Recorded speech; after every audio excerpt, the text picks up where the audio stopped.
1970 के दशक में न्यूयॉर्क में एमिटीविले हॉरर हाउस को अपनी कथित अलौकिक घटनाओं के लिए बदनामी मिली। हालांकि इस बात पर बहस जारी है कि क्या भूत प्रेत वास्तविक होते हैं या फिर ये धोखा है। कथित भूतिया लुत्स परिवार ने 1975 में एक घर में रहने के बाद भयानक घटनाओं का अनुभव करने का दावा किया। उन्होंने भूत प्रेत देखने, रहस्यमयी आवाजें सुनने और एक दुष्ट उपस्थिति महसूस करने की सूचना दी। इन दावों का विवरण जे एनसन एक की पुस्तक द एमिटीविले हॉरर हाउस में दिया गया है। 112 ओशन एवेन्यू, एमिटीविले, NY एक भयावह अतीत वाला एक साधारण डच औपनिवेशिक घर। 1974 में डेफियो परिवार की उनके बेटे रोनाल्ड जूनियर द्वारा बेरहमी से हत्या कर दी गई। इस त्रासदी ने घर को हमेशा हमेशा के लिए कलंकित कर दिया। 1975 में लुत्स परिवार ने असाधारण अनुभवों का दावा किया। ठंडे स्थान, अजीब सी आवाजें और उड़ती हुई वस्तुएं। 28 दिन के बाद वो डरकर भाग गए।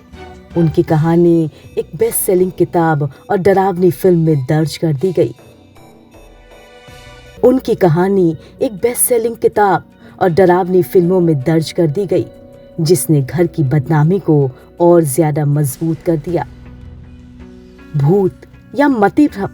संशयवादियों का तर्क है कि मनोवैज्ञानिक कारणों, कोई आघात या किसी अन्य कारण के कारण लुत्स परिवार ने इस तरह के अनुभवों को महसूस किया।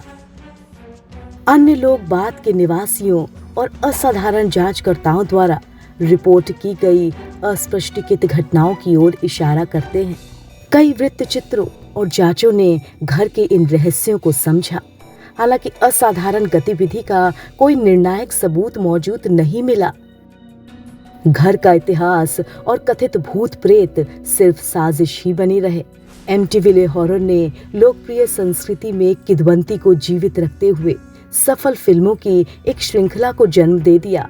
इसका प्रभाव अनगिनत अन्य प्रेत बाधित घरों की कहानियों और मीडिया तक फैला हुआ है। अपनी कुख्याति के बावजूद घर को कई बार खरीदा और बेचा गया। शुरुआती कीमत में गिरावट के बावजूद स्थान आकर्षण का प्रदर्शन करते हुए ये अंततः 2016 में करीब $8,50,000 से अधिक में बिका। सनसनीखेज वृत्तांतों के बावजूद भूत बात की वैधता के बारे में संदेह पैदा हुआ। रोनाल्ड डेफियो जूनियर, जिन्होंने 1974 में घर में अपने परिवार की हत्या कर दी थी, के बचाव में वकील विलियम बेवन ने वाइन 2 को लेकर लुत्स परिवार के साथ डरावनी कहानी गढ़ने की बात कबूल कर ली। चाहे प्रेत बाधित हो या नहीं, एमिटीविले हॉरर हाउस एक सांस्कृतिक कसौटी बना हुआ है, जो हमें अंधेरे पक्ष के प्रति हमारे आकर्षण और एक डरावनी कहानी की स्थायी शक्ति की याद दिलाता है।